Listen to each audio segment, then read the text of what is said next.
President Donald Trump on Wednesday nominated Emil Bove, one of his closest and most truculent legal allies, to serve as a judge on a federal appeals court. Bove previously was one of Trump's top criminal defense attorneys, and for the past 4 months, as a senior official at the Justice Department. He has implemented Trump's demands for aggressive immigration enforcement as well as retaliation against prosecutors and FBI agents who worked on January 6 cases. Emil is smart, tough, and respected by everyone, Trump wrote in announcing the pick on Truth Social. He will end the weaponization of justice, restore the rule of law, and do anything else that is necessary to make America great again. He added, Emil Bove will never let you down.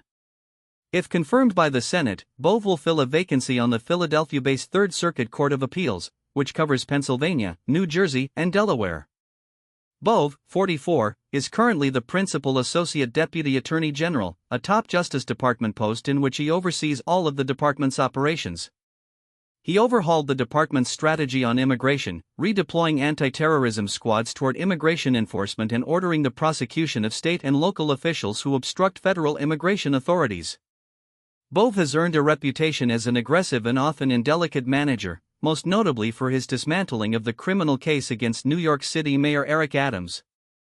Bove ordered the Manhattan federal prosecutors handling the corruption case against the Democratic mayor to drop it, suggesting the charges were politically motivated, and saying the prosecution was interfering with Adams' ability to carry out Trump's immigration agenda. But acting Manhattan U.S. Attorney Danielle Sassoon, once a friend of Bove's, refused to do so, instead resigning in protest, along with several other prosecutors in New York and Washington. In her resignation letter, Sassoon accused Bove of entering a quid pro quo with Adams. And when U.S. District Judge Dale Ho finally agreed to dismiss the case, he sharply criticized every rationale Bove had presented for abandoning it. Bove's actions roiled other parts of the Justice Department as well.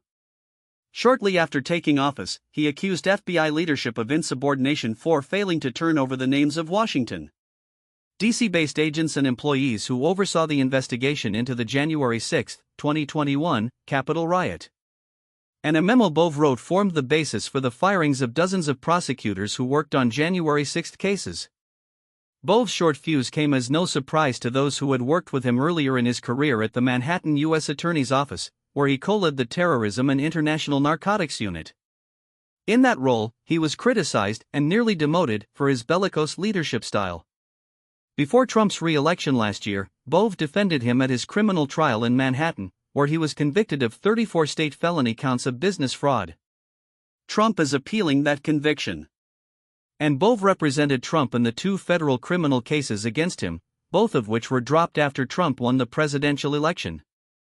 Bove worked closely on those cases with Todd Blanche, who is now the Deputy Attorney General, a position that makes him Bove's direct boss at the Justice Department. Moments after Trump nominated Bove for the judgeship, Blanche praised his colleague's work. I've known Emil for years, and his dedication to this country, along with his integrity and brilliant legal mind, will make him an excellent judge, Blanche wrote on social media. Well earned, my friend.